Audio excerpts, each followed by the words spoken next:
Hello বন্ধুরা, চলে আসলাম রান্নাঘরে। আর আজকের মেনুটা আমি তোমাদের সঙ্গে শেয়ার করতে যাচ্ছি, নতুন একটা ভিডিও। চলো কি কি রান্না হবে তোমাদের সঙ্গে শেয়ার করছি। এখানে বসিয়ে দিয়েছি আমি ভাতটা ফুটছে। আর কি রান্না হবে এখনও বলতে পারছি না আমি। আর এখানে নিয়ে নিয়েছি আমি কিছুটা পেঁয়াজকালি, দেখছি পেঁয়াজকালিটা কি করা যায়। আর চলো দেখি বাজার থেকে কি নিয়ে এসেছে, আমি তো জানি না।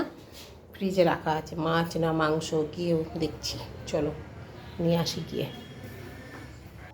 চলো দেখি এটা কি নিয়ে এসছে। মনে হচ্ছে তো, বলতে পারবে তোমরা এটা কি আছে? চিকেন, দেখতে পাচ্ছ? চিকেনটাকে এখন আমাকে পরিষ্কার করে ধুতে হবে। চিকেন হবে। চলো, ভাতটা ফুটছে, ভাতটাকে আমি এখন অফ করে রাখি। আর আজকে রান্না হবে পেঁয়াজকালি ভাজা করব। আর এই পাঁপড়টা আমি কালকে ভেজেছিলাম, কালকে খিচুড়ি হয়েছিল, আমি তোমাদের ভিডিওতে দেখিয়েছিলাম, সেই পাঁপড়ই রয়েছে। আর আজকে পেঁয়াজকালি ভাজা করব আর চিকেন করব। আর আপাতত কি করব বুঝতে পারছি না, দেখি তোমাদের সবটাই দেখাবো, সঙ্গে থাকো। দেখো আমি মাংসটা একবারে ধুয়ে নিয়েছি আর একদম কড়ার মধ্যেই ধুয়ে রেখেছি। মানে আমি একবারে অন্যরকমভাবে এটা করব, একদম মানে কড়ার মধ্যে নিয়ে নিয়েছি ধুয়ে।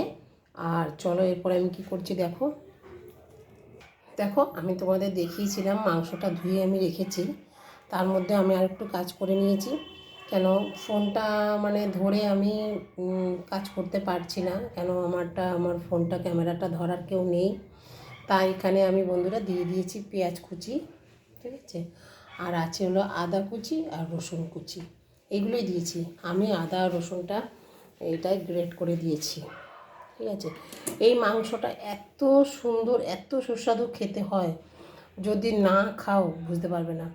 এটা শুধু মানে জোগাড় যন্ত্র করতে যেটুকু টাইম, কিন্তু রান্না করতে আর এটা কোনো বাটাবাটির ব্যাপার নেই, কিছু কোনো ব্যাপার নেই, কিন্তু খেতে এতটা সুন্দর হয়, এত টেস্ট হয়, মানে না খেলে বুঝতে পারবে না।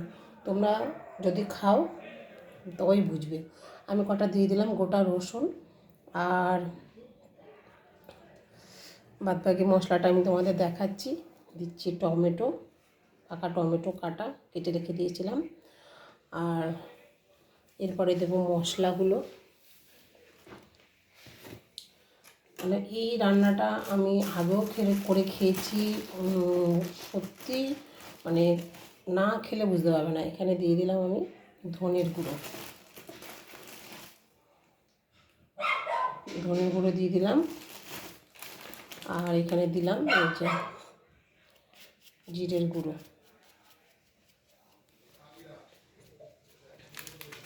জিরের গুঁড়ো দিয়ে দিলাম। আর দেবো হলো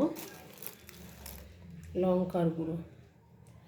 ঝাল যে যেরকম খাবে সে সেরকমই দেবে। আমাদের বাড়িতে ঝালটা একটু কম খাওয়া হয়, তাই আমি ঝালটা কম দেব। ব্যাস, ঝাল লঙ্কার গুঁড়ো দেওয়া হয়ে গেল। এরপরে বাকি রইল হলুদের গুঁড়ো। এবারে আমি হলুদ দেবো, এই যে দিয়ে দিলাম হলুদের গুঁড়ো। হলুদের গুঁড়ো দেওয়া হয়ে গেল। এবারে দেবো লবণ। লবণটা স্বাদ অনুযায়ী দেবে, যার যেরকম মানে মাংসর পরিমাণ সেই রকম। এই যে আমি দিয়ে দিলাম লবণ। এবারে দেব,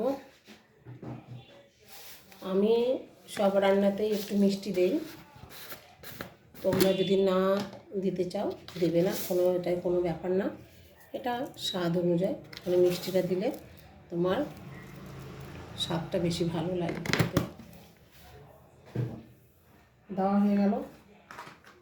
এরপরে দেব আমি তেল। দেখো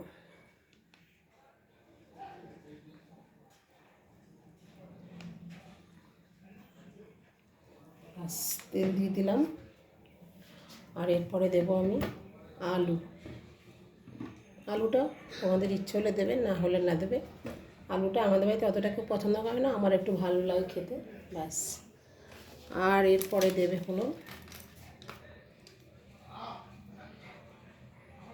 এক টুকরো লবঙ্গ, এক টুকরো এলাচ আর দারচিনি দিয়ে দিলাম।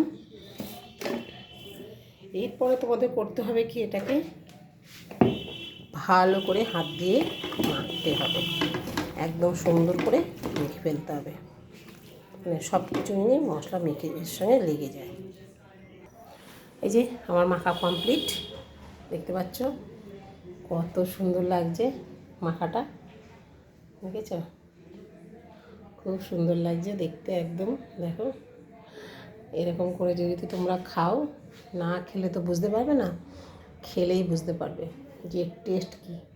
এই দেখো এটাকে মেখে ধরো আধা ঘন্টা 20 মিনিট যদি রেখে দাও ঢেকে, জিনিসটা আরও মজবে, আরও ভালো লাগবে খেতে।